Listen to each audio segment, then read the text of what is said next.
ಹುಟ್ಟಿದರೆ ಕನ್ನಡ ನಾಡ ಹುಟ್ಟಬೇಕು, ಬೆಚ್ಚಿದರೆ ಕನ್ನಡ ಮಣ್ಣ ಬೆಬ್ಬೆಬೇಕು,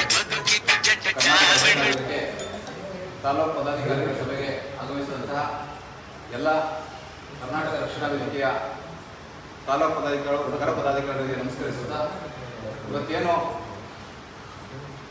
ನಮ್ಮ ಕರ್ನಾಟಕ ರಕ್ಷಣಾ ವೇದಿಕೆ ರಾಜ್ಯಾಧ್ಯಕ್ಷರಾದ ಟಿ ಎ ನಾರಾಯಣಗೌಡರು 60ನೇ ಜನ್ಮದಿನವನ್ನು ವಿಶೇಷವಾಗಿ ಆಚರಣೆ ಮಾಡಬೇಕೆಂದು ಸಭೆಯನ್ನು ಕರೆದು ಈ ಸಭೆಗೆ ಎಲ್ಲರೂ ಚರ್ಚಿಸಿದ್ದಾರೆ. ಅವರದೇ ಆದಂಥ ಸಲಹೆಯನ್ನು ಕೊಟ್ಟಿದ್ದಾರೆ.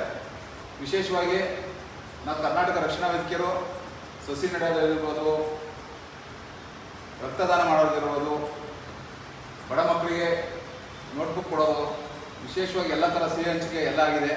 ಈಗ ಜಗದೀಶ್ ಅವರು ಹೇಳಿದ್ರು ಏನಾದ್ರು ಒಂದು ನೆನಪುಗೋಸ್ಕರ ಒಂದು ಮಾಡಿ ಅಂತ, ಅದನ್ನು ನಾರಾಯಣಗೌಡ ಹತ್ರ ಚರ್ಚೆ ಮಾಡೋಣ. ವಿಜಯ್ ಕುಮಾರ್ ಅವರು ಹೇಳಿದರು, ಅದನ್ನು ನಾರಾಯಣಗೌಡ ಹತ್ರ ಚರ್ಚೆ ಮಾಡೋಣ. ಯಾಕೆಂದರೆ ಕರ್ನಾಟಕ ರಕ್ಷಣಾ ವೇದಿಕೆಗೆ ಬಂಡವಾಳ ಮೂಲ ಬೇಕು. ಮೂಲ ಇಲ್ಲದೆ ಯಾರು ಕೆಲಸ ಮಾಡೋಕ್ಕಾಗಲ್ಲ. ಮೂಲ ಇಲ್ಲ ಅಂದರೆ ಎಲ್ಲ ಕಷ್ಟ ಆಗುತ್ತೆ. ಇಲ್ಲಿ ಯಾರು ಅಗರ್ವ ಶ್ರೀಮಂತರು ಅಲ್ಲ, ಯಾರು ಎಲ್ಲ ಅವರಾದಂಥ ಸಹಾಯನ ಕರ್ನಾಟಕ ರಕ್ಷಣಾ ವೇದಿಕೆಗೆ ಮಾಡ್ಕೊಂಡು ಬಂದಿದ್ದಾರೆ. ಅದೇ ರೀತಿ ನಾವು ನೋಡೋಣ, ನಾರಾಯಣಗೌಡರು ಮುಂದಿನ ದಿನಗಳಲ್ಲಿ ಚರ್ಚೆ ಮಾಡೋಣ. ಒಂದು ಸಭೆ ಕರೆಯೋಣ, ಇಲ್ಲಿ ತಾಲೂಕಲ್ಲಿ ಸಭೆ ಬರ್ತೀನಿ ಅಂತ ಹೇಳಿದರೆ, ನಾನು ಒಂದು 2-3 ಸಲ ಇವಾಗ ಸದ್ಯಕ್ಕೆ ಬೇಡ ಅಂತ ಹೇಳಿದರೆ ಆ ಸಭೆಯಲ್ಲಿ ಅವ್ರು ಕೆಲವೊಂದು ನಮ್ಮ ಬೇಡಿಕೆಗಳನ್ನ ಇಡೋಣ. ಈ ತಾಲೂಕಿಗೆ ಒಂದು ಏನಾರು ಶಾಶ್ವತ ಉಳಿಬೇಕು. ಈ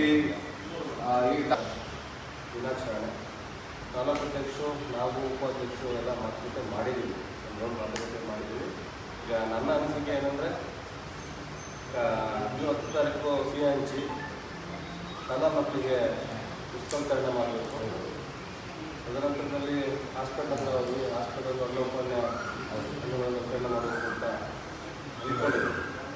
ನಗರದಲ್ಲಿ ಎಲ್ಲ ನಮ್ಮ ರಕ್ಷಕ ಆಗಿರ್ಬೋದು, ನಮ್ಮ ಉಪಾಧ್ಯಕ್ಷರು ರಾಘವ್ ಆಗಿರ್ಬೋದು, ನಮ್ಮ ಕಾರ್ಯದರ್ಶಿ ಮಂಜುನಾಥ್ ಆಗಿರ್ಬೋದು, ಖಜಾಂಚಿ ನಮ್ಮ ಸೂರ್ಯವರಾಗಿರ್ಬೋದು, ಎಲ್ಲ ಒಟ್ಟುಗೂಡಿ ನಗರದಿಂದ ಕಾರ್ಯಕ್ರಮ